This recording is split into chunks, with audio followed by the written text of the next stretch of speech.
মুসলমান ভাইরা আমার, দয়ার আল্লাহ, মায়ার আল্লাহ, আহকামুল হাকিমিন যেই আল্লাহ আমার আপনার রাজ্জাক, যেই আল্লাহ আমার আপনার গফফার, যেই আল্লাহ আমার আপনার করিম, যেই আল্লাহ রহমান, যেই আল্লাহ রহিম, যেই আল্লাহ হান্নান, যেই আল্লাহ মান্নান, ওই দয়ার আল্লাহ, মায়ার আল্লাহ দুনিয়াবাসীকে জানায়া দিতেছেন, ও দুনিয়াবাসী, ও আমার বান্দা বান্দিরা, তোমরা যদি আমি আল্লাহর ভালোবাসা পেতে চাও, আল্লাহর মোহাব্বত পেতে চাও, দুনিয়ার মধ্যে যদি কেউ কাউরে ভালোবাসে আর মোহাব্বত করে, দুনিয়ার শর্ত জুড়াইয়া দেয়। কত শর্ত দেয়? তোমার টাকা আসেনি, তোমার পয়সা আসেনি, তোমার জনবল আসেনি, মনোবল আসেনি, তুমি সুন্দর নি, কত রকমের শর্ত জুড়াইয়া দেয়। আমার আল্লাহ, দয়ার আল্লাহ, মায়ার আল্লাহ, আল্লাহর সাথে প্রেম করবার জন্য, আল্লাহর সাথে ভালোবাসা করবার জন্য মাত্র একটা শর্ত জুড়াইয়া দিছেন। আল্লাহ রাব্বুল আলামিন সুন্দর করে বিশ্ববাসীকে জানায়া দিতেছেন, কুল ইন কুনতুম তুহিব্বুনাল্লাহ।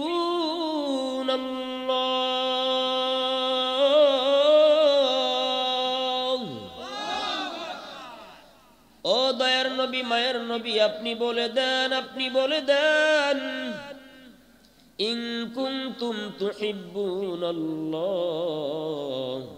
যদি তোমরা আল্লাহর ভালোবাসা পেতে চাও, আল্লাহর সাথে প্রেম করতে চাও, আল্লাহর দয়া পেতে চাও, আল্লাহর মায়া পেতে চাও, আল্লাহর সাহায্য যদি পেতে চাও, এক কথায় আল্লাহর সাথে প্রেম যদি তুমি করতে চাও, আল্লাহর সাথে ভালোবাসা যদি তুমি করতে চাও, নবী আপনি বলে দেন, ফাত্তাবিউনি, ও আমার উম্মতেরা, সুতরাং তোমরা আমি রাসূলের অনুসরণ করো, আমি রাসূলকে মুহাব্বত করো, আমি রাসূলকে ভালোবাসো, আমি রাসূলের সুন্নতের অনুসরণ করো, আমি রাসূল যা বলি, আমি রাসূল যা বলি তোমরা তা শোনো। আমি আল্লাহর পক্ষ থেকে যা হ্যাঁ হিসেবে নিয়ে এসেছি তা তোমাদের কাছে হ্যাঁ হিসেবে পৌঁছায় দেব। আমি রাসূল আল্লাহর পক্ষ থেকে যা না হিসেবে নিয়ে এসেছি তা না হিসেবে তোমাদের কাছে পৌঁছায় দেব। আমার হাকে তোমরা হ্যাঁ হিসেবে মেনে নাও, আমার না কে তোমরা না হিসেবে মেনে নাও। মা আতাকুমুর রাসূলু ফাখুযুহু ওয়া মা নাহাকুম আনহু ফান্তাহু। রাসূল আল্লাহর পক্ষ থেকে যা হা সূচক নিয়ে এসেছেন তোমরা হা কে হা হিসেবে মেনে নাও, রাসূল আল্লাহর পক্ষ থেকে না হিসেবে যা নিয়ে এসেছেন তোমরা সেটাকে না হিসেবে মেনে নাও। আল্লাহ রাব্বুল আলামিন বলতেছেন, আমার বান্দা আপনার উম্মতদেরকে জানায়া দেন, নবীজি আমি আল্লাহর ভালোবাসা যদি পেতে চাই, আমি আল্লাহর মুহাব্বত যদি পেতে চাই, আপনি রাসূলকে অনুসরণ করতে বলেন। আপনি রাসূলকে যদি অনুসরণ করে, অনুকরণ করে, আপনি রাসূলের হা কে হা হিসেবে মেনে নেয়, আপনি রাসূলের না কে না হিসেবে মেনে নেয়, আপনি রাসূলের সুন্নতের ইত্তেবা যদি করে, আপনি রাসূলের মুহাব্বত ভালোবাসায় যদি সে সিক্ত হতে পারে, আমি আল্লাহ ওয়াদা করলাম ইউহিব্বুকুমুল্লাহ। ওই বান্দারা বলতে হবে না আল্লাহ আমি আপনাকে ভালোবাসি, বরং আমি আল্লাহ বলবো ইউহিব্বুকুমুল্লাহ, আমি ওই বান্দাকে বড় ভালোবাসি। আল্লাহ নিজেই বলতেছেন, ও বান্দা তুমি যদি আমার রাসূলের অনুসরণ করো, অনুকরণ করো, রাসূলকে যদি মুহাব্বত করো, রাসূলকে যদি ভালোবাসো, তোমার বলতে হবে না আল্লাহ গো আমি তোমাকে ভালোবাসি, আল্লাহ গো আমি তোমাকে বড় পিয়ার করি, এই কথা তোমার মুখ দিয়ে বলা লাগবে না। আমি আল্লাহ আমার কুদরতি মুখ দিয়ে বলবো ইউহিব্বুকুমুল্লাহ, আমি আল্লাহ তোমাদের ভালোবাসবো আর মুহাব্বত করব। ও বান্দা জানোনি, বান্দা জানোনি, আমি আল্লাহ যারে ভালোবাসি আর মুহাব্বত করি, ওই বান্দার মাথার চান্দি থেকে নিয়ে পায়ের তালু পর্যন্ত আমি আল্লাহ তাকায়া দেখি তার জীবনে কোনো গুনাহ আছে কিনা। যদি আমার বান্দার গুনাহ থাকে, আমি আল্লাহ আমার বান্দার সমস্ত গুনাহকে মাফ করে দিয়ে, সমস্ত গুনাহকে মাফ করে দিয়ে, আমি আল্লাহ দয়া দিয়া মায়া দিয়া, আমি আল্লাহর কুদরতি হাত দিয়ে আমি আল্লাহর বুকের মধ্যে জড়ায় নেই। আল্লাহু গফুরুর রহিম।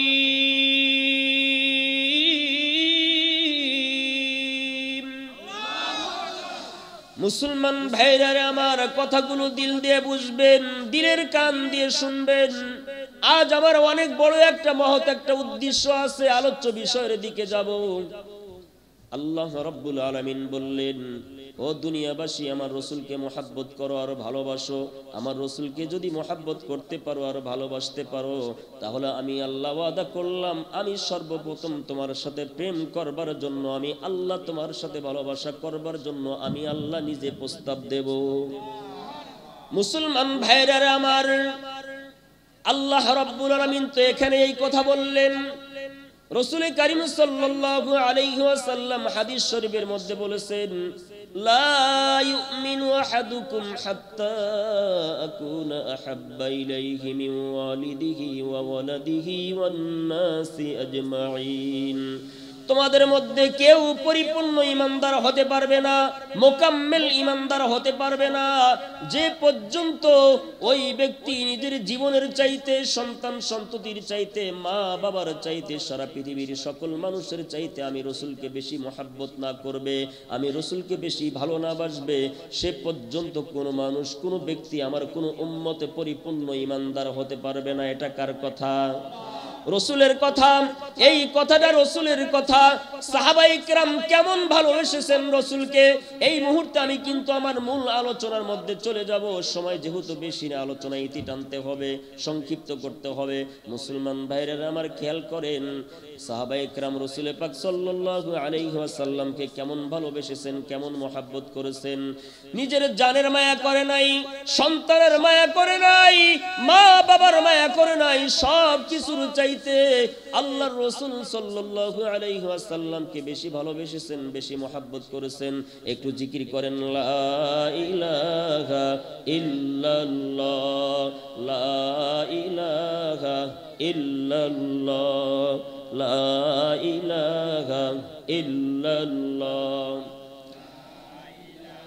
আমরা আগের থেকে সামনের দিকে আগায় বসি, পিছনের জায়গায় প্রায় ফেলাফের দিকে, প্রায় পূর্ণর দিকে। পরে যারা আসবে, অনেক ভাইরা আসতেছে, মহব্বতের সাথে আসতেছে, তাদের দিলের মধ্যে আল্লাহ মহব্বত ঢুকিয়ে দিয়েছে, এই জন্য জান্নাতের বাগানে তারা বসবে, তারা আসতেছে। এই জন্য আমরা আগের থেকেই সামনের দিকে আগায় বসি, যেন পরবর্তী ভাইদের কষ্ট না হয়। লা ইলাহা ইল্লাল্লাহ।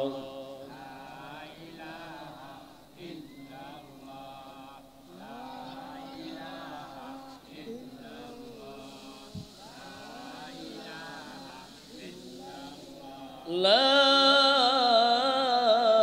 ইলাহা ইল্লাল্লাহু মুহাম্মাদুর রাসূলুল্লাহ সাল্লাল্লাহু আলাইহি ওয়াসাল্লাম। ভাই, কেউ কাল বিলম্ব করবেন না, সামনের জায়গাগুলো ফাঁকা রাখবেন না। এখানে শয়তানি এসে বসবাস শুরু করে দেবে, শয়তানি শুরু করে দেবে। সব জায়গা ফিল আপ করেন, সামনে সব জায়গা ফিল আপ করেন, জায়গা খালি রাখেন না।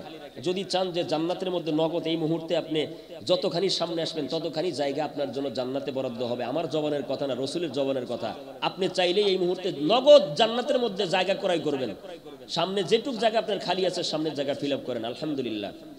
মুসলমান ভাইরা আমার, বসতে থাকেন আর কথাগুলো দিলের কান দিয়ে শুনতে থাকেন। সাহাবায়ে কেরাম রাদিয়াল্লাহু তাআলা আনহুম আজমাইন রাসূল পাক সাল্লাল্লাহু আলাইহি ওয়াসাল্লামকে কেমন ভালোবেসেছেন, কেমন মহব্বত করেছেন।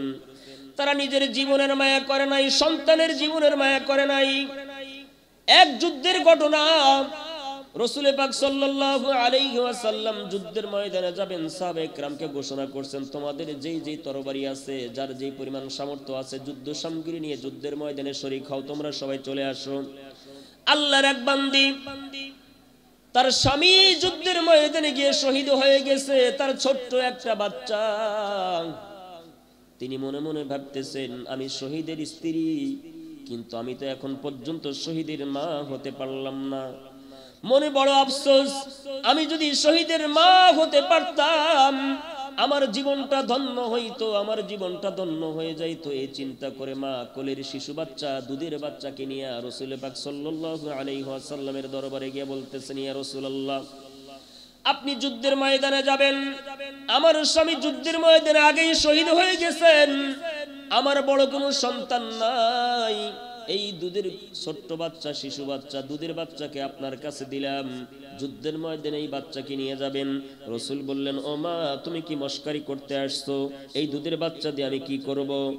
সাহাবিয়া আল্লাহর বান্দি রাসূল পাক সাল্লাল্লাহু আলাইহি ওয়াসাল্লামকে বলতেছেন, ইয়া রাসূলুল্লাহ, ইয়া হাবিবাল্লাহ, আমি আপনাকে আমার জীবনের চাইতে বেশি ভালোবাসি, আপনাকে আমার সন্তানের চাইতেও বেশি ভালোবাসি। যুদ্ধের ময়দানে যখন আপনি থাকবেন, কাফের মুশরিকরা যখন আপনার দিকে তীর নিক্ষেপ করবে, ডান দিক থেকে, বাম দিক থেকে, সামনে থেকে, পিছনের দিক থেকে আপনাকে যখন তীর মারবে, তীরগুলো ঠেকানোর জন্য আমার সন্তানকে আপনি এইভাবে ধরবেন। সামনে থেকে তীর আসবে, আমার সন্তানকে সামনে এইভাবে ধরবেন, আমার সন্তানের বুকের মধ্যে তীর নিক্ষেপ হবে, তীর বিদ্ধ হবে, আপনি বেঁচে যাবেন। ডান দিক থেকে আপনাকে তীর মারবে, আমার সন্তানকে আপনি ডান দিকে ধরবেন, ডান দিকে ধরলে আমার সন্তানের বুকের মধ্যে, আমার সন্তানের মাথার মধ্যে, চোখের মধ্যে তীর বিদ্ধ হবে, কিন্তু আপনি রাসূল সেফ থাকবেন। আবার বাম দিক থেকে যখন আপনাকে তীর মারবে, আমার সন্তানকে এইভাবে ধরবেন, বাম দিক থেকে তীরগুলো আমার সন্তানের গায়ে বিদ্ধ হবে, শরীরে বিদ্ধ হবে, আপনি রাসূল সেফ থাকবেন। এটা আমার বড় তামান্না, আমার সন্তানকে নিয়ে আপনি যুদ্ধের ময়দানে যান। চিন্তা করে বলুন তো, মুহাব্বতের সাথে একটু জবান দিয়ে বলুন তো, এই সাহাবী আল্লাহর বান্দি আল্লাহর রাসূলকে কেমন ভালোবাসেন আর মুহাব্বত করেন? বলেন না, কেমন ভালোবাসেন? আপনাদের মনোযোগ আছে? মনোযোগ আছে? আমরা সবাই ঠিকঠাক আছি তো? রাসূল প্রেমিক কারা? রাসূল সেনা কারা? হাত উঠান তো। নারে তাকবীর, নারে তাকবীর। একটু হাত লাড়া দেন। মাশাআল্লাহ, মাশাআল্লাহ। আল্লাহ কবুল করেন, রাসূলের প্রেমিক হিসেবে আল্লাহ কবুল করেন। দয়ার নবী, মায়ের নবী সাহাবায়ে কিরামকে এমন ভালোবেসেছেন, এমন মুহাব্বত করেছেন। রাসূল পাক সাল্লাল্লাহু আলাইহি ওয়াসাল্লাম সাহাবায়ে কিরামের ভালোবাসায় সিক্ত হয়ে কোন সময় সাহাবীর জন্য আল্লাহর দরবারে হাত উঠাইয়া সাহাবীর জন্য দোয়া করতেন, আল্লাহ, আমার অমুক সাহাবী আমাকে খুশি করছে, আমি তার উপরে খুশি আছি, আল্লাহ আপনিও আমার এই সাহাবীর উপরে খুশি হয়ে যান। সঙ্গে সঙ্গে আল্লাহ ওহী পাঠাইয়া বলে দিয়েছেন, আপনি যেহেতু আপনার বান্দাকে, আপনার সাহাবীকে এত ভালোবাসেন আর মুহাব্বত করেন, আমি আল্লাহ আপনার এই সাহাবীকে, আমার এই বান্দাকে বড্ড ভালোবাসি আর মুহাব্বত করি।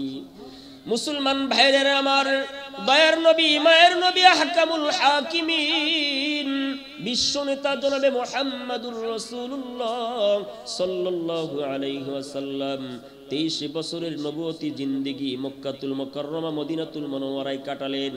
এই মক্কা মুকাররমা মদিনাতুল মুনাওয়ারা এই 23 বছরের জিন্দেগি, নবুয়তি জিন্দেগি কাটানোর পরে শেষ জীবনে এসে রাসূল পাক সাল্লাল্লাহু আলাইহি ওয়াসাল্লাম মরজে মউতের মৃত্যুবরণ করার পূর্বে, দুনিয়া থেকে আল্লাহর কাছে যাওয়ার পূর্বে মাঝে মধ্যে অসুস্থ হয়ে পড়েন, মাঝে মধ্যেই নামাজে যাইতে অনেক কষ্ট হয়। এরপরেও রাসূল পাক সাল্লাল্লাহু আলাইহি ওয়াসাল্লাম সাহাবীদের কাঁধের উপরে ভর করে মসজিদে গেছেন। রাসূল পাক সাল্লাল্লাহু আলাইহি ওয়াসাল্লাম দুনিয়া থেকে আল্লাহর কাছে যাওয়ার কয়েকদিন পূর্বে রাসূল মনে মনে চিন্তা করলেন, আমি রাসূল বটে, আমি তো একজন মানুষ, আমারও তো ভুল থাকতে পারে, আমারও তো অপরাধ থাকতে পারে। এই মক্কাতুল মুকাররমার মধ্যে, মদিনাতুল মুনাওয়ারার মধ্যে কত মানুষের সাথে আমি লেনদেন করছি, না জানি কার কাছে আমার ঋণ রয়ে গেছে, না জানি কে আমার থেকে টাকা পাবে, না জানি কাকে আমি বড় করে ধমক দিয়েছিলাম, তিনি ব্যথা পেয়েছেন, কষ্ট পেয়েছেন, না জানি কাকে আমি চড় দিয়েছিলাম, থাপ্পড় দিয়েছিলাম, তিনি কষ্ট পেয়েছেন, আমি তার কাছে ঋণী আছি, না জানি কোন ব্যক্তি আমার ব্যবহারের কারণে মনে কষ্ট পাইছে, আমি তার কাছে ঋণে পড়ে আছি। আমি ঋণ নিয়ে কবরে যাইতে চাই না, আমি ঋণ নিয়ে কবরে যাইতে চাই না, আমি ঋণ পরিশোধ করতে চাই। রাসূল পাক সাল্লাল্লাহু আলাইহি ওয়াসাল্লাম একজন নেতা, আল্লাহর পক্ষ থেকে, আল্লাহর প্রেরিত রাসূল, আল্লাহর হাবিব, সারা কুল কায়নাতের মধ্যে আল্লাহ রাব্বুল আলামিনের পরে যার স্থান, যার মর্যাদার চাইতে অন্য কোন নবীর মর্যাদা বেশি নয়, বড় নয়, এমন একজন নবী আমার আপনার হাবিব, আল্লাহর হাবিব জনাবে মুহাম্মদ মুহাম্মাদুর রাসূলুল্লাহ সাল্লাল্লাহু আলাইহি ওয়াসাল্লাম সাহাবায়ে কেরামকে ডেকে বলতেছেন, না না, আমার যেন মনে হয় আমি কারো কাছে ঋণী আছি, কার কাছে যেন আমি ঋণী আছি, আমি ঋণ রেখে দুনিয়া থেকে যেতে চাই না। আমি রহমতের নবী, বরকতের নবী, আল্লাহ আমাকে রহমত হিসেবে দুনিয়ায় প্রেরণ করেছেন। আমি যদি কারো থেকে ঋণ রেখে দুনিয়া থেকে চলে যাই, হাসরের ময়দানে আমাকে আল্লাহর কাঠগড়ায় দাঁড়াতে হবে। একজন নবী হয়ে যদি আল্লাহর কাঠগড়ায় দাঁড়াই, আমি নবী কেমনে মুখ দেখাবো? আমি কাউরে মুখ দেখাইতে পারবো না। আমি ঋণ দুনিয়াতেই শোধ করতে চাই। এই জন্য সাহাবায়ে কেরামকে ডেকে বললেন, তোমরা মদিনাতুল মুনাওয়ারার মধ্যে সবার বাড়িতে বাড়িতে গিয়া ঘোষণা করে দাও, আল্লাহ রসুল তোমাদের ডেকেছেন, আল্লাহ রসুলের আহ্বানে তোমাদেরকে সাড়া দেওয়া আজকে আবশ্যক। অবশ্যই তোমরা আল্লাহ রসুলের আহ্বানে সাড়া দিবা, ঘরে কেউ থাকবে না। আল্লাহ রসুল সবাইকে ডেকেছেন। মদিনাতুল মুনাওয়ারার মধ্যে সাহাবায়ে কেরামের রোল পড়ে গেল, সাহাবায়ে কেরামের উপস্থিতি একদম কানায় কানায় ভরে গেল। রাসূল পাক সাল্লাল্লাহু আলাইহি ওয়াসাল্লাম সাহাবায়ে কেরামকে উদ্দেশ্য করে বললেন, ও আমার সাহাবায়ে কেরাম, তোমাদের বড় ভালো আমি বাসি, তোমরাও আমাকে বড় ভালোবাসো। তোমরা অনেকেই আমাকে জীবনের চাইতে বেশি ভালোবাসো, মহাব্বত করো। তোমরা সন্তানের চাইতেও বেশি ভালোবাসো, মা বাবার চাইতেও বেশি ভালোবাসো। কুল কায়নাতের মধ্যে যত মানুষ আছে তাদের মধ্যে থেকে আমি রসুলকে সবচাইতে বেশি ভালোবাসো আর মহাব্বত করো। আমি রসুল মক্কাতুল মুকাররমায় কত বছর কাটাইছি, আবার মদিনাতুল মুনাওয়ারায় 10 বছরের নবুয়তি জিন্দেগি কাটাইছি, 3 বছরের নবুয়তি জিন্দেগি কাটাইছি মক্কাতুল মুকাররমায়, 10 বছরের জিন্দেগি কাটাইলাম মদিনাতুল মুনাওয়ারায়। এই 23 বছরের জিন্দেগির মধ্যে আমি রসুলের কথার দ্বারা, আমি রসুলের ব্যবহারের দ্বারা, আমি রসুলের আচার আচরণের দ্বারা, লেনদেনের দ্বারা আমি রসুল কাউকে যদি কষ্ট দিয়ে থাকি, আমি আজকে সেটা ঋণ পরিশোধ করতে চাই। আমি রসুল যদি কাউকে গালি দিয়ে থাকি, গালির প্রতিশোধ আজকে দিতে চাই।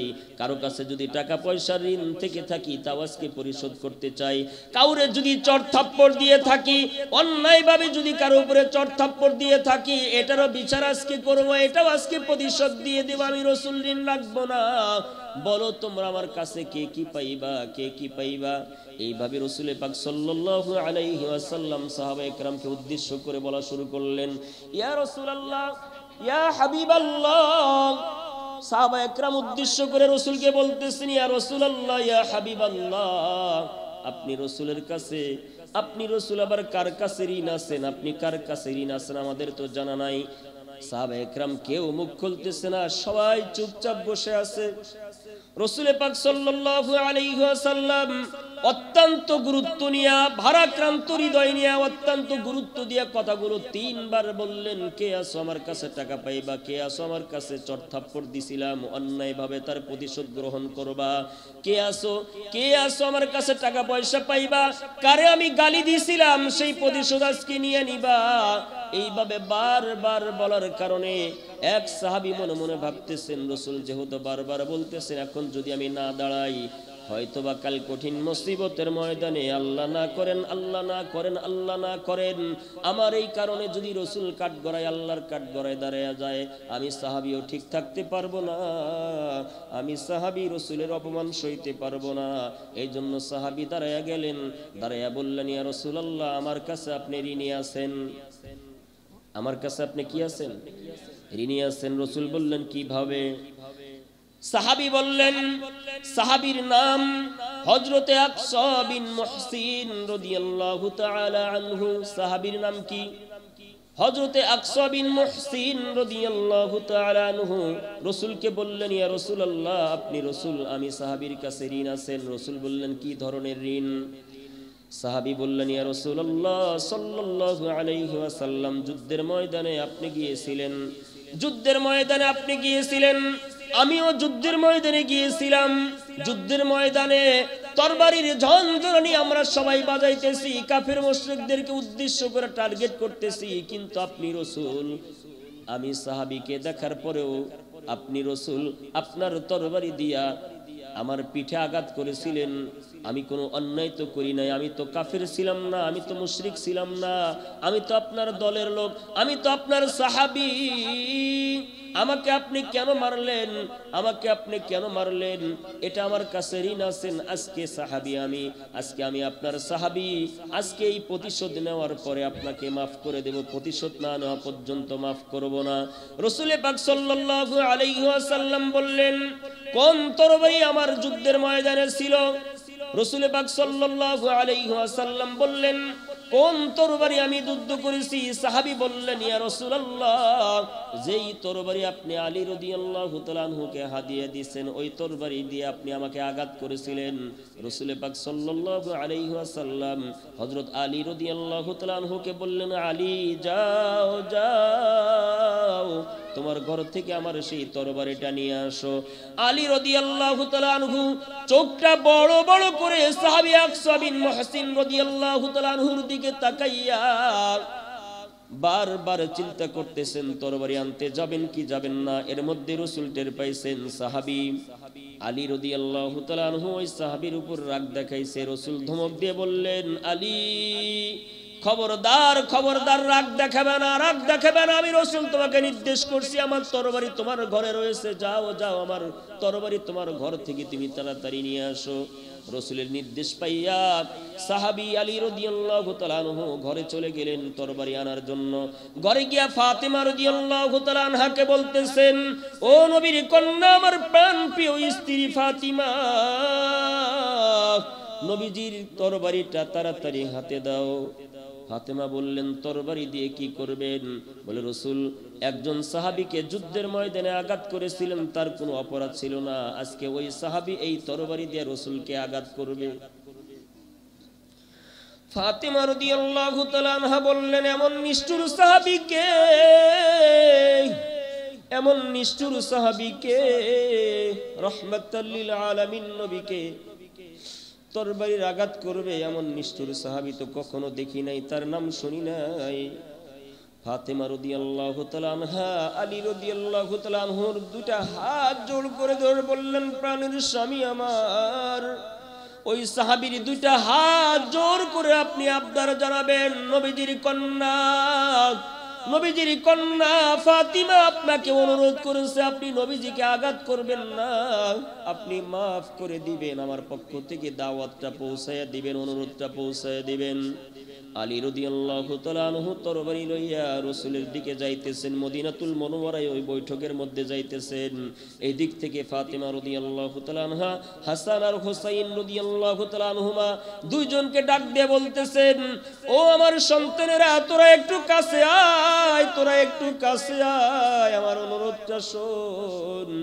ওই সাহাবী যদি আমার অনুরোধ না রাখে, তারপরও যদি আমার আব্বাজানকে, বিশ্ব নবীকে মারতে চায়, মারার প্রতিশোধ নিতে চায়, যে কয়টা তরবারের আঘাত করবে, তোরা দুই ভাই পিঠ আগায়া দিবি, তোরা দুই ভাই পিঠ আগায়া দিবি, আমার আব্বার শরীরে যেন একটা আঘাত না লাগে, একটা আঘাত যেন না লাগে। ফাতেমা রাদিয়াল্লাহু তাআলা আনহার কথা শুনে দুই সন্তান হাসান হুসাইন রাদিয়াল্লাহু তাআলা আনহুমা দুইজন দৌড়ালেন মসজিদে নববীতে, একদম সামনে গিয়ে রাসূলের কাছে দাঁড়ালেন। কথা বিনিময় শুরু হয়ে গেল। সাহাবী একদম স্পষ্ট করে বলে দিলেন, ইয়া রাসূলুল্লাহ, যুদ্ধের ময়দানে আপনি আমাকে আঘাত করেছিলেন, আমার কোনো অপরাধ ছিল না, আমি আপনার দলের লোক ছিলাম, আমিও মুসলমান, মুসলমানদের সাথে বেঈমানদের যুদ্ধ বাজছে, আমরা বেঈমানদেরকে আঘাত করবার জন্য, প্রতিহত করবার জন্য যুদ্ধের ময়দানে শরীক হয়েছি, কিন্তু আপনি তরবারি ঘুরাইতে গিয়া, তরবারি লাড়াচাড়া দিতে গিয়ে আপনার তরবারি দিয়ে আমার পিঠে আঘাত লাগছে, এই জন্য আপনি অপরাধ করছেন, এই অপরাধের প্রতিশোধ আমি নেব। ও ভাই, এই সাহাবীর মনের ভিতরে, সাহাবীর অন্তরের মধ্যে কি কথা লুকিত আছে, কোন কারণে এই সাহাবী এই ইতিহাসগুলো রচনা করতেছেন, খুব গভীর মনোযোগ দিয়ে শুনবেন। আলোচনা যদি ইচ্ছা হয়, গভীর মনোযোগ দিয়ে যদি না শোনেন, শেষ পর্যন্ত বুঝবেন না, মনে হয় যেন সাহাবী ভুল করতেছেন। না না, সাহাবী ভুল করবেন না, এর মধ্যে অবশ্যই কোনো রহস্য আছে। এই জন্য মনোযোগ দিয়ে আলোচনাটা শোনার জন্য চেষ্টা করেন, একটু জিকির করেন, লা ইলাহা ইল্লাল্লাহ, লা ইলাহা ইল্লাল্লাহ।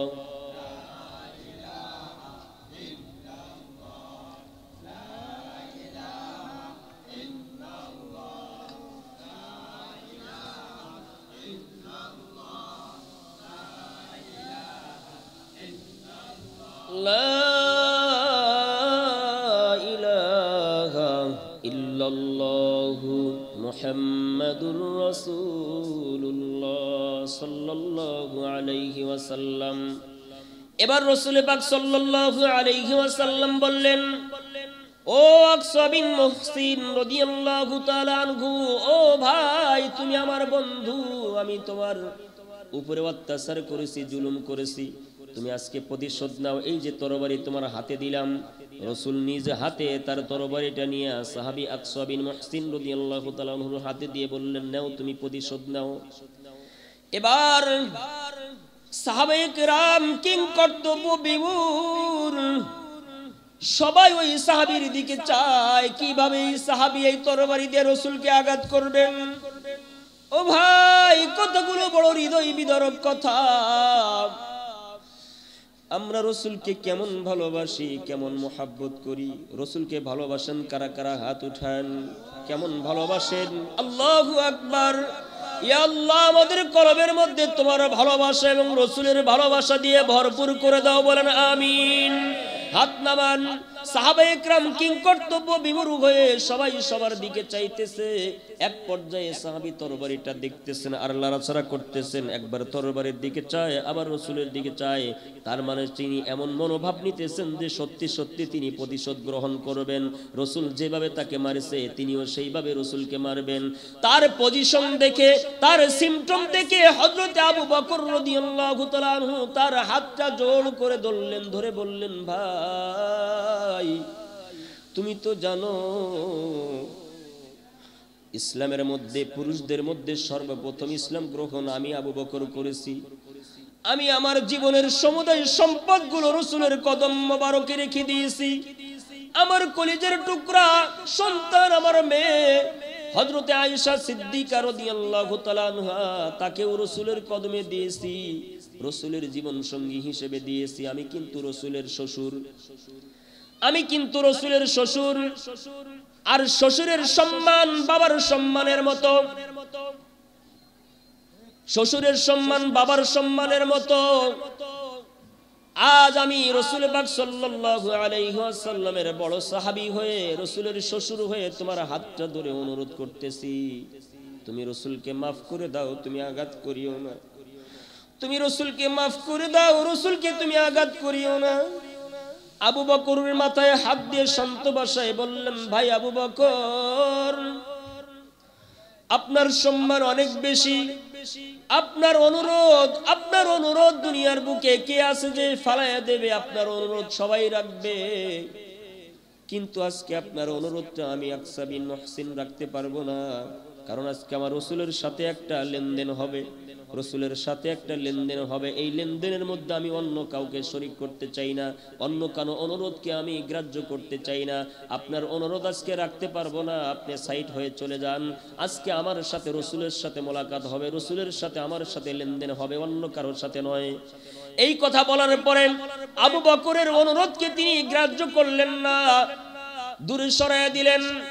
এবার হযরত ওমর ফারুক রাদিয়াল্লাহু তাআলা আনহু কেমন গরম মেজাজের মানুষ আপনারা জানেন।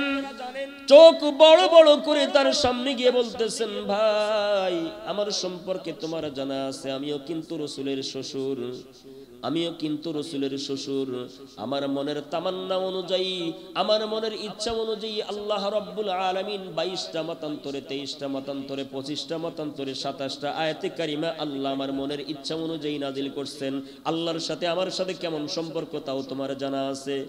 আর রাসূলের জন্য আমি রাসূলকে কেমন ভালোবাসি আর মহব্বত করি তোমার জানা বাকি নাই। রাসূলের কল্লা কাটবার জন্য উন্মুক্ত তরবারি নিয়ে আমি ওমর আসছিলাম। রাসূলের চেহারা দেখে, তার আদর্শ দেখে, নুরানি চেহারা মুখখানা দেখে আমি ওমর আমার তরবারিটা রাসূলের কদম মোবারকের উপর রেখে দিয়ে আমি কালেমার মালা গলায় পরে রাসূলের গোলাম হয়ে এখান থেকে গেছি। আমি রাসূলকে কেমন ভালোবাসি, কেমন মহব্বত করি তোমার জানা বাকি নাই। এই জন্য আমি ওমর তোমাকে অনুরোধ করতেছি, তুমি আজকে প্রতিশোধ দিও না, রাসূলকে আজকে তুমি ক্ষমা করে দাও। আকসা বিন মুহসিন রাদিয়াল্লাহু তাআলা আনহু ওমর ফারুক রাদিয়াল্লাহু তাআলা আনহুকে বলতেছেন, ভাই ওমর, আপনার রাগ যতই থাকুক বোন, আপনি সাইডে চলে যান। তিনিও ব্যর্থ হয়ে সাইডে চলে গেলেন। হযরত ওসমান গনি জিন নুরাইন রাদিয়াল্লাহু তাআলা আনহু তিনি চলে আসলেন, তার হাতটা মুষ্টি করে ধরে বললেন, ভাই আকসা বিন মুহসিন, ও ভাই, রাসূল আমাকে কেমন ভালোবাসে, কেমন মহব্বত করে তোমার জানা বাকি নাই। আগের দুইজন ছিল রাসূলের শ্বশুর, আমি কিন্তু রাসূলের জামাতা। রাসূল একে একে দুইটা মেয়ে আমি ওসমান গনি রাদিয়াল্লাহু তাআলা আনহুর সঙ্গে বিবাহ দিয়েছেন। আমি ওসমানের যত সম্পদ ছিল, আমি সম্পদগুলো কিন্তু রাসূলের রাস্তায়, আল্লাহর রাস্তায় রাসূলের কদম মোবারকে ঢেলে দিতে দেরি করতাম না। রাসূলকে আমার সম্পদের চাইতে বেশি ভালোবাসি, আমার জীবনের চাইতেও বেশি ভালোবাসি। আমি তোমাকে অনুরোধ করতেছি, মেহেরবানি করে তুমি রাসূলের সাথে এই প্রতিশোধ নিও না, তুমি ক্ষমা করে দাও। এবার ওই সাহাবী বলতেছেন, ভাই ওসমান, তোমার সাথেও আমার একই কথা। আজকে রাসূলের সাথে লেনদেন হবে, অন্য কারোর সাথে আমি কথা বলতে চাই না, অন্য কারো অনুরোধ আমি আজকে গ্রহণ করতে চাই না, আপনিও সাইডে চলে যান। ব্যর্থ হয়ে হযরত ওসমান জিন নুরাইন রাদিয়াল্লাহু তাআলা আনহু তিনিও সাইডে চলে গেলেন। এবার লাশ পর্যায়ে রাসূলের জামাতা ফাতেমা রাদিয়াল্লাহু তাআলা আনহা, তার স্বামী হাসান হুসাইন রাদিয়াল্লাহু তাআলা আনহুমা, জান্নাতি যত যুবক হবে সকল যুবকদের সরদার হাসান আর হুসাইন রাদিয়াল্লাহু তাআলা আনহুমা, এই দুইজনের আব্বা হযরতে আলী, যার ব্যাপারে বলা হয়েছে আসাদুল্লাহিল গালিব, শেরে খোদা আলী, আল্লাহর বাগ, তার দুইটা হাত ধরে অনুরোধ করে বলতেছে, ভাই, এই মদিনাতুল মুনাওয়ারার মধ্যে, মক্কাতুল মুকাররমার মধ্যে কত যোগ্য পাত্র ছিল, কত যোগ্য ব্যক্তি ছিল, সুন্দর সুদর্শন ব্যক্তিত্ব তারা ছিল, ধনী ব্যক্তি ছিল, তাদের সাথে আমার আল্লাহ ফাতেমার বিবাহ সম্পাদন করেন নাই। আমি আলী গরিবী ঘরের মানুষ, আমি আলী এত বড় ধনীও না, আমি একদম নিম্ন শ্রেণীর গরিব মানুষ। আমার সঙ্গে আল্লাহ রাব্বুল আলামিন স্বয়ং আমাকে মোহাব্বত করে নবীজির মাধ্যম দিয়ে আমাকে নবীজির কন্যা ফাতেমাকে আমার জীবন সঙ্গী বানাইয়া দিয়েছে। তাহলে বোঝেন আল্লাহর সাথে আমার সাথে কেমন সম্পর্ক, নবীজির সাথেও আমার কেমন সম্পর্ক। আমি আল্লাহর বাগ, রাসূলের জামাতা, আমি আপনার হাতটা ধরে অনুরোধ করতেছি, মেহেরবানি করে আপনি রাসূলের সাথে প্রতিশোধ গ্রহণ করবেন না, রাসূলকে আপনি মাফ করে দিবেন। এবার সাহাবী বলতেছেন, ভাইজান, আমি আগেই বলেছি কারোর সাথে আজকে আমি বাকবিতণ্ড করতে চাই না, কারো অনুরোধ আমি রাখতে পারবো না। আমার সাথে সরাসরি রাসূলের সাথে লেনদেন হবে, অন্য কারোর সাথে লেনদেন হবে না, অন্য কারোর সাথে আমার আজকে কথা হবে না। এরপরেও হযরত হাসান হুসাইন রাদিয়াল্লাহু তাআলা আনহুমা, দুই ভাই একসাথে চারখানা হাত হযরতে আকসা বিন মুহসিন রাদিয়াল্লাহু তাআলা আনহুর কাছে গিয়া হাতটা জড়ায়া ধরে বলতেছেন, ভাই আকসা বিন মুহসিন, আমাদের দুই ভাই সম্পর্কে আপনার জানা বাকি নাই। আল্লাহ রাসূল আমাদের কেমন ভালোবাসেন, আল্লাহ আমাদের কেমন ভালোবাসেন, আপনারা জানা বাকি নাই, আপনারা জানা বাকি নাই।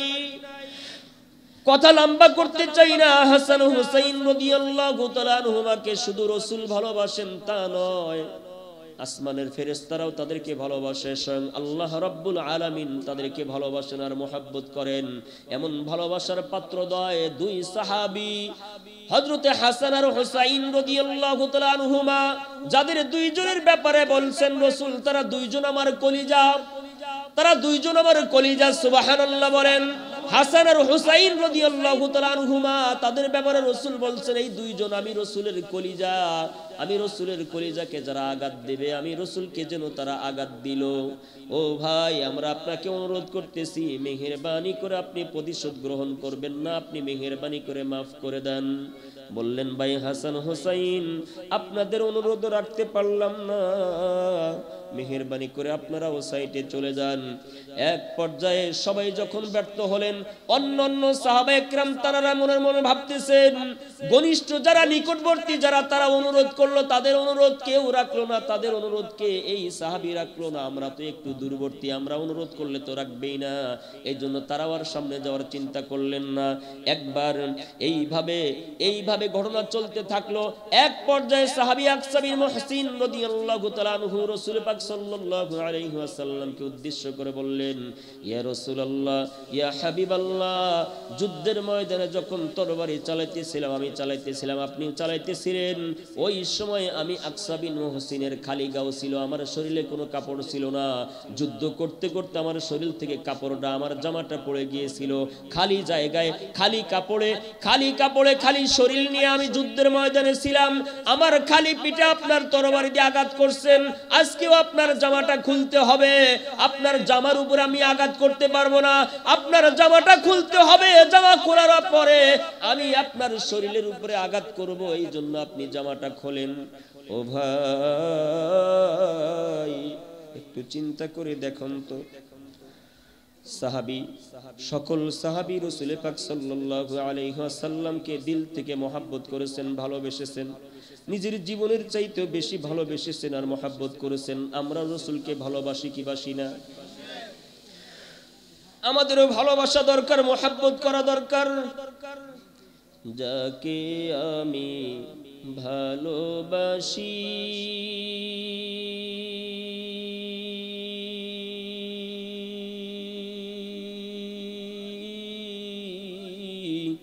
সে আমার প্রিয় রাসূল। যাকে আমি ভালোবাসি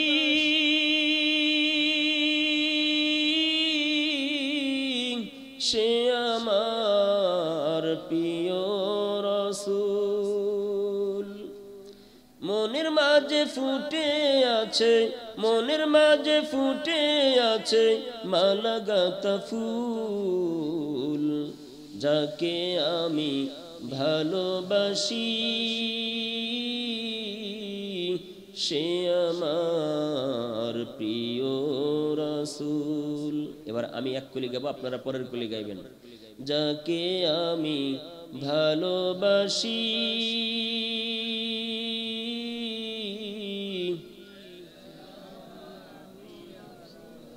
মাশাআল্লাহ সে আমার প্রিয় রাসূল। দুনিয়ার ওই প্রান্ত ছেড়ে যেদিন চলে যাব, কেউ রবে না পাশে আমার, একা পড়ে রব। নাই রে বুঝি কেহ আপন, নাই রে বুঝি কেহ আপন, তার বিরহে কাঁদে মন হারিয়ে দুকুল। যাকে আমি ভালোবাসি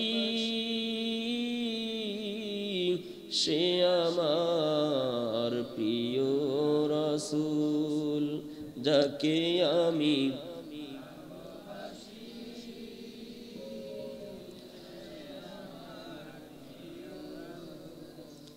কলিটা মনে থাকবে, মাঝে মাঝে হাঁটতে চলতে মনের আবেগে রাসূলের ভালোবাসায় গাইতে পারবেন না? কেমনে গাইবেন একটু দেখান তো। মাশাআল্লাহ,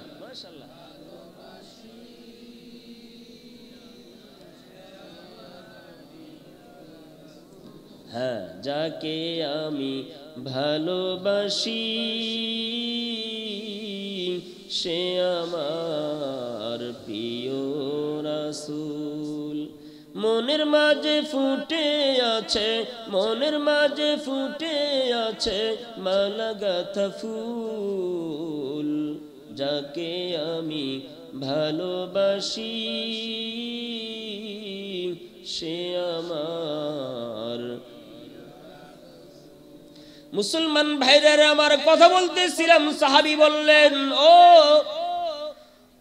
মুসলমান ভাইরা আমার, সাহাবী বলতেছেন, ইয়া রাসূলুল্লাহ, ইয়া হাবিবাল্লাহ, যুদ্ধের ময়দানে আমার শরীরে জামা ছিল না, আজকে আমি প্রতিশোধ গ্রহণ করব, মেহেরবানি করে আপনার জামাটা খুলে দেন। এবার সাহাবায়ে কেরাম আরো আশ্চর্যান্বিত হয়ে গেলেন, ব্যাপারটা কি, বেটা কেমন আঘাত করবে, কত জোরে না জানি আঘাত করবে, যে কাপড় থাকলে, জামা থাকলে তার আঘাতটা পরিপূর্ণ লাগবে না, এই জন্য জামাটা পর্যন্ত খুলতে বলতেছে। সাহাবী এই কথা বলার সঙ্গে সঙ্গে রাসূল জামাটা খুলে পিঠটা আগায় দিয়েছেন।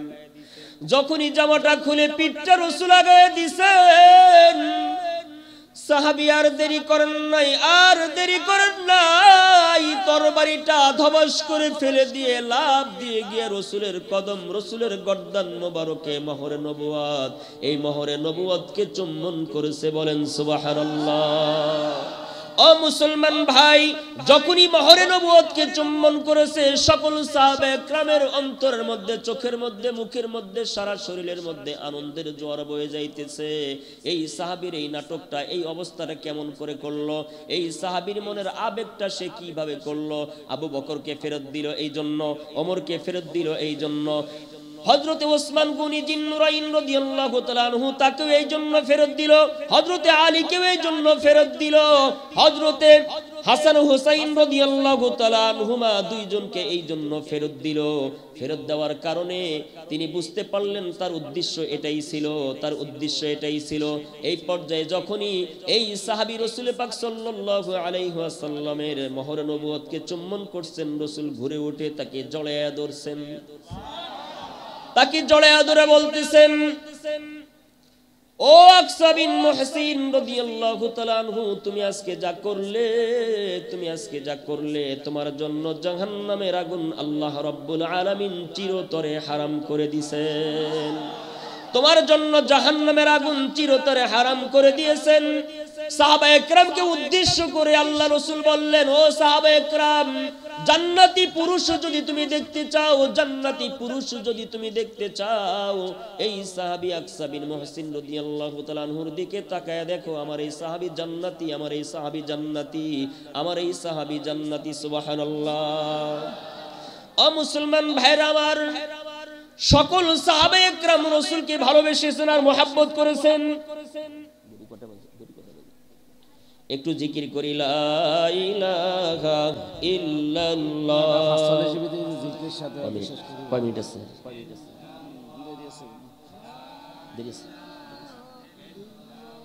একটা 20, আচ্ছা 45 শেষ করে।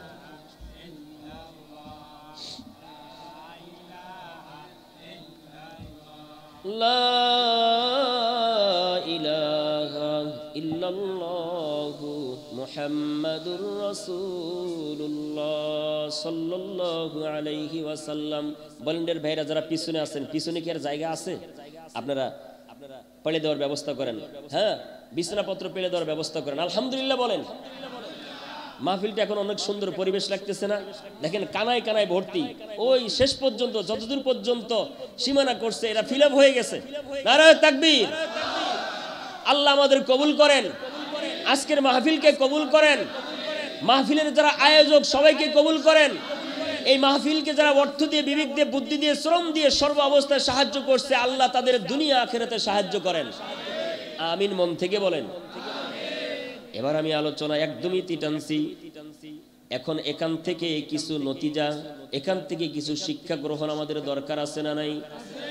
এতক্ষণ একটু নরম নরম কথা বলছি, এখান থেকে একটু বাহির হয়ে এসে আমার একটু গরম গরম কথা বলতে হবে। শুনতে রাজি আছেননি? রাজি আছেন সবাই? কারা কারা রাজি নাই দেখছেন?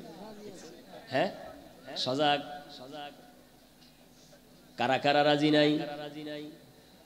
এবার ক্লিয়ার? আপন মনে রিল্যাক্সে কথাগুলো শোনেন। দেখেন, রাসূল পাক সাল্লাল্লাহু আলাইহি ওয়াসাল্লাম একজন বিশ্ব নবী, রহমতের নবী, বরকতের নবী, যার উসিলায় আল্লাহ কুল কায়নাতের সবকিছুকে সাজালেন, যার উসিলায় আমি আপনি দুনিয়াতে আসলাম। সেই রাসূলও দুনিয়ার বুকে কারো কাছে ঋণ রেখে দুনিয়া থেকে যাইতে চাইতেছেন না। সেই রাসূলও দুনিয়ার বুকে বিন্দু পরিমাণ ঋণ রেখে কবরে যাইতে রাজি নাই, কবরে যাইতে রাজি নাই। অথচ রাসূলের এই ঘটনা থেকে, সাহাবীর এই ঘটনা থেকে আপনি আমি আমার জীবনের দিকে একটু চাই। আমি অন্য কারো দিকে চাইতে বলতেছি না, অমুক কি করছে তমুক কি করছে সেটা বিষয় না। আপনি আমি যেন আমি আমার আপনার জীবনের দিকে চাই, যে আমি আপনি জীবনে কত মানুষের মাল খরচ করছি, কত মানুষের মাল না বলে না কয়া চুরি করে, ডাকাতি করে, অন্যায় ভাবে চাঁদাবাজি করে, বিভিন্ন ভাবে মানুষের মাল আমি আপনি আত্মসাৎ করছি। আমার আপনার বিচার কেমনে হবে? আমার আপনার অবস্থা কেমন হবে? রহমতের নবী, বরকতের নবী হওয়ার পরেও হাসরের ময়দানে আল্লাহর কাঠগড়ায় দাঁড়ানোকে ভয় করে, আল্লাহর কাঠগড়ায় দাঁড়ানোকে তিনি অপমানিত মনে করে তিনি দুনিয়া থেকে ক্লিয়ার হয়ে গেলেন। অথচ আমার আপনার সমাজের কত নেতা আছে, কত শিল্পপতি আছে, কত ব্যক্তি আছে অন্যায় অপরাধে জর্জরিত, মানুষের কাছে ঋণে জর্জরিত, মানুষের উপর অত্যাচার করতে করতে করতে করতে মানুষ অতিষ্ঠ হয়ে গেছে তার উপরে। মানুষ অনেক সময় এর অত্যাচার থেকে বাঁচার জন্য এই ব্যক্তির মৃত্যু পর্যন্ত কামনা করে। কথা বলেন ঠিক কিনা? শুনে আশ্চর্যান্বিত হবেন। এই এলাকার মধ্যে একজন হিন্দু বেটা বসবাস করে, নাম বলবো না, নাম বলবো না। আপনাদের এই এলাকার মধ্যে একজন হিন্দু বেটা বসবাস করে। এই এলাকার মধ্যে একজন নেতা ছিলেন, আপনাদের অত্যন্ত সুপরিচিত, অত্যন্ত সুপরিচিত। নাম বলা মাত্র একযোগে সবাই চিনে ফেলবেন। এই ব্যক্তি এই হিন্দু বেটার সাথে লেনদেন করত।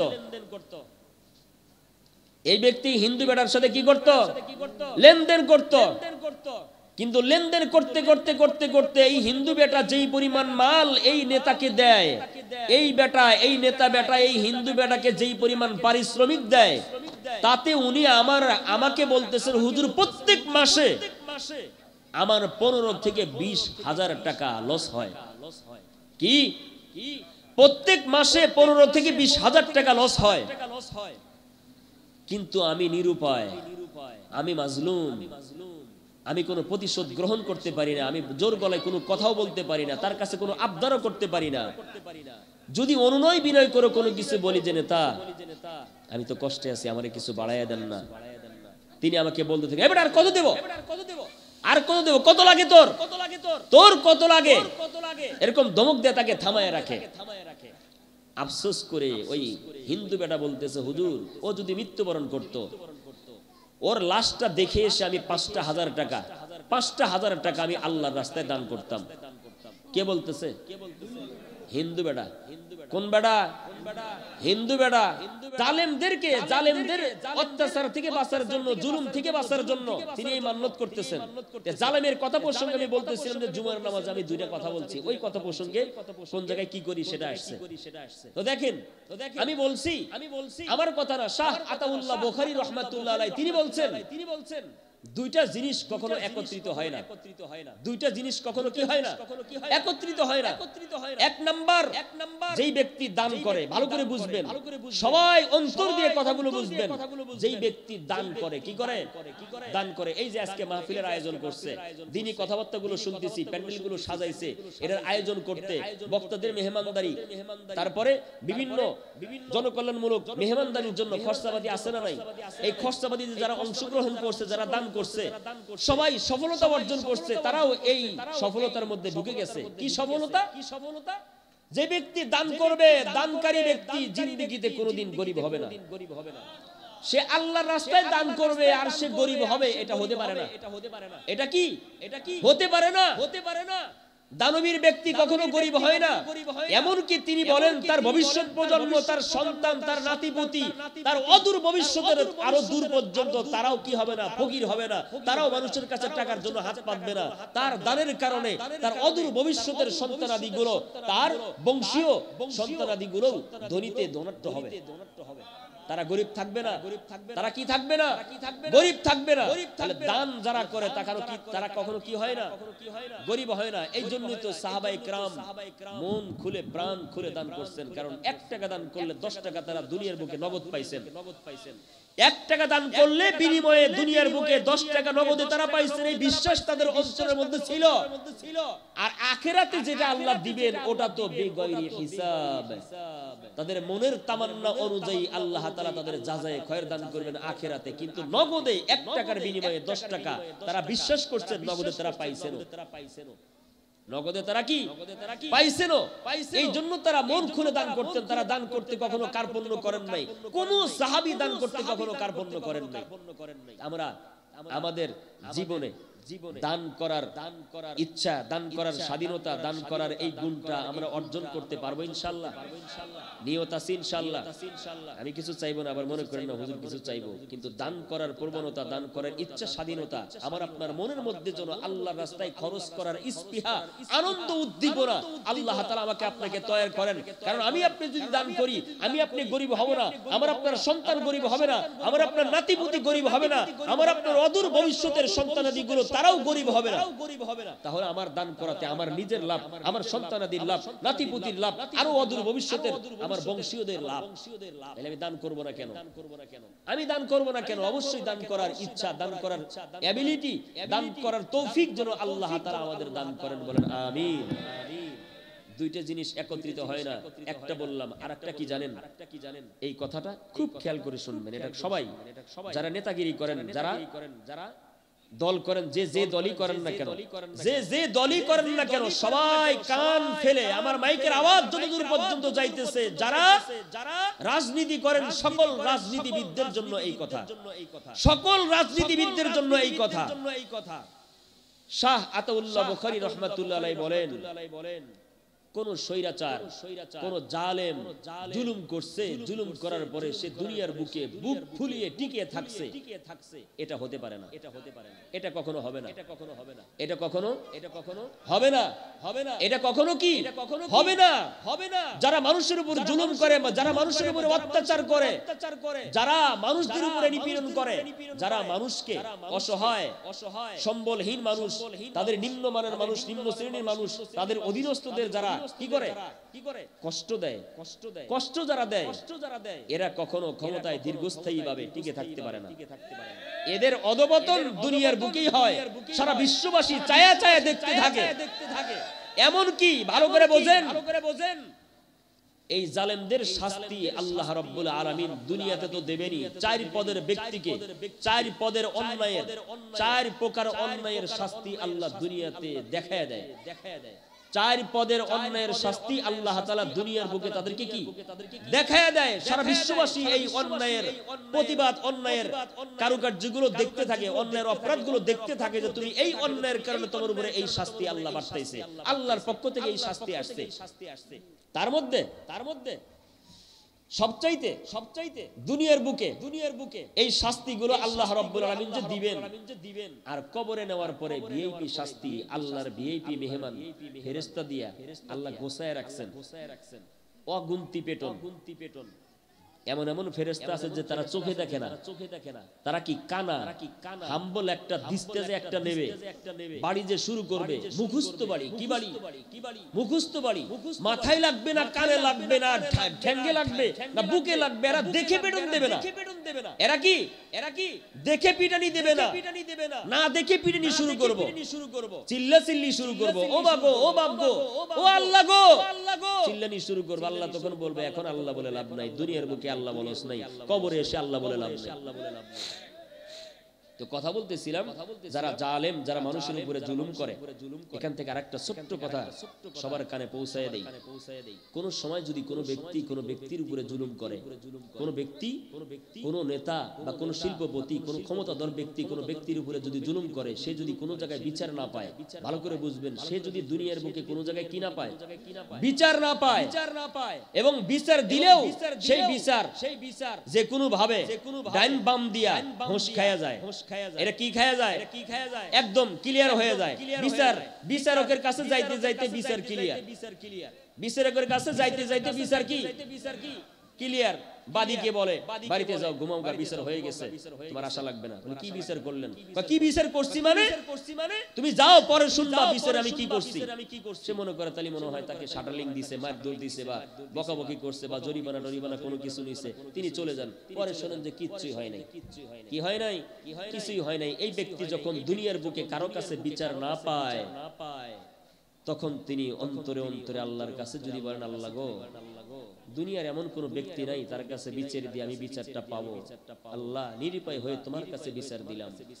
এইরকম ব্যক্তি যখন দুনিয়ার মানুষের কাছে বিচার না পেয়ে তার অন্তর থেকে যখন আল্লাহর কাছে বিচারটা দেয়, আল্লাহ দেরি করেন না, নগদ ওই ব্যক্তির উপরে, জালেম ব্যক্তির উপরে আল্লাহর পক্ষ থেকে শাস্তি আল্লাহ বাজেট করে দেন। এই জন্য চিন্তা করবেন, কোন সময় এমন ব্যক্তির উপর আপনি জুলুম করেন না, এমন মানুষের উপর আপনি জুলুম করেন না যে তার উপর জুলুম করার কারণে তার ভাই বেরাদার আত্মীয় স্বজন কেউ নাই না থাকার কারণে আপনি মনে করতেছেন ওরে থাপ্পড় দিলেই কি প্রতিবাদ করার কে আছে, ওর মাথায় লাথি দিলেই কি ওর বিরুদ্ধে আমার বিরুদ্ধে প্রতিবাদ করার কে আছে, ওকে মারলেই আমার সাথে প্রতিশোধ নেওয়ার কে আছে, কেউ নাই, অতএব ওকে আমি দিদারসে মারতে থাকি, ওর উপর জুলুম করতে থাকি। না, ও যদি একবার আল্লাহর কাছে বলে আল্লাহ দুনিয়ার কারো কাছে বিচার দেওয়ার মানুষ আমি পাই নাই, যার কাছে বিচার দেই সেই বিচার খায় ফেলায়, আল্লাহ তুমি তো আহকামুল হাকিমিন আলাইসাল্লাহু বিআহকামিল হাকিমিন, আল্লাহ তুমি উত্তম বিচারক, আল্লাহ তুমি উত্তম বিচারক, তোমার মতো উত্তম বিচারক আর কেউ নাই, তোমার কাছে বিচার দিলাম। যখন আল্লাহর কাছে বিচারটা চলে যায়, এই জালেম ব্যক্তির ধ্বংস অনস্বীকার্য, এই ব্যক্তির ধ্বংস অবশ্যই হবে, দুনিয়ার বুকেই হবে, দেরি হবে না। এখন এখান থেকে আরেকটু নতিজা বের করি, খেয়াল করেন দুনিয়ার বুকে অতীতে যারা জালেম ছিল, অতীতের জালেমকে দেখে তার পরবর্তী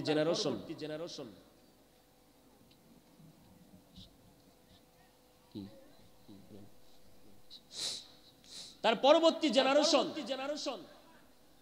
যদি তার আগের ভাইয়ের জালেমগিরি দেখে পরবর্তী ভাই যারা মসনদে বসবে, তারা যদি চিন্তা করে আমার বড় ভাই সে যেই পথে গেছে, সে যেই লাঙ্গল দিয়ে হাল চাষ করছে, আমিও সেই লাঙ্গল দিয়ে হাল চাষ করতে থাকবো।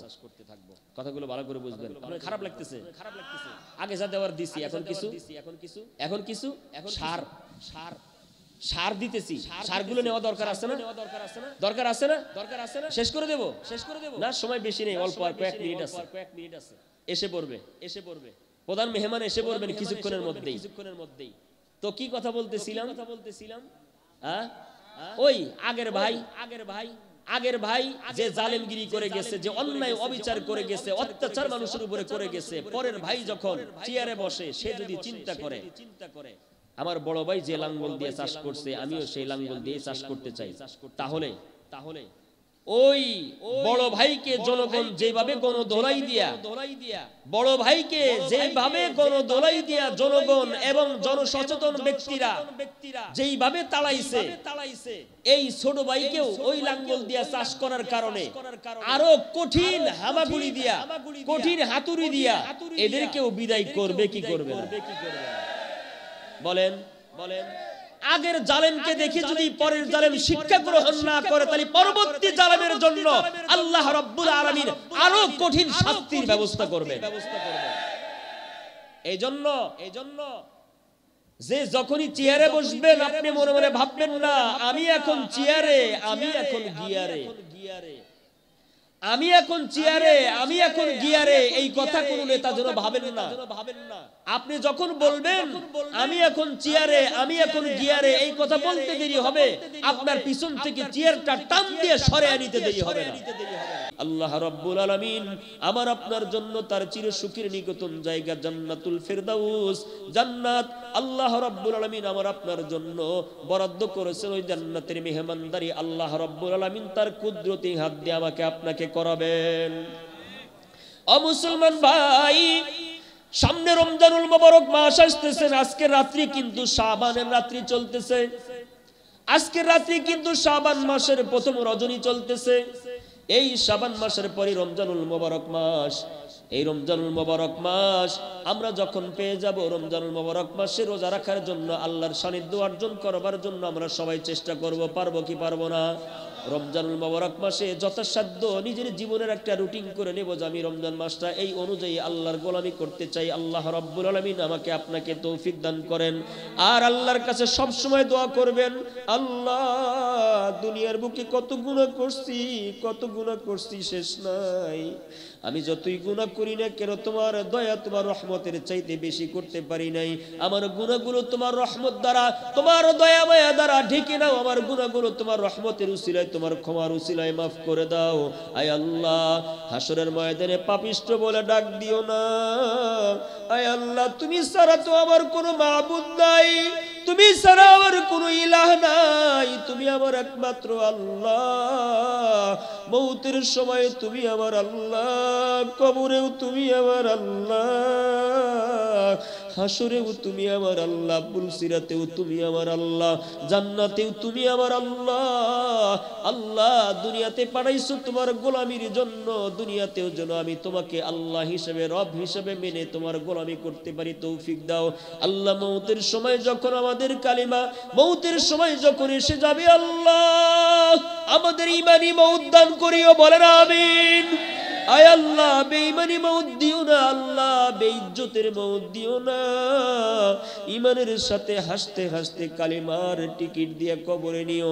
আল্লাহ জবান থেকে যখনই তুমি জানটা বের করে নিবা ওই সময় মধুর কালিমা জবানে জারি করে দিও, লা ইলাহা ইল্লাল্লাহ, লা ইলাহা ইল্লাল্লাহ, লা ইলাহা ইল্লাল্লাহ, লা ইলাহা ইল্লাল্লাহ, লা ইলাহা ইল্লাল্লাহ।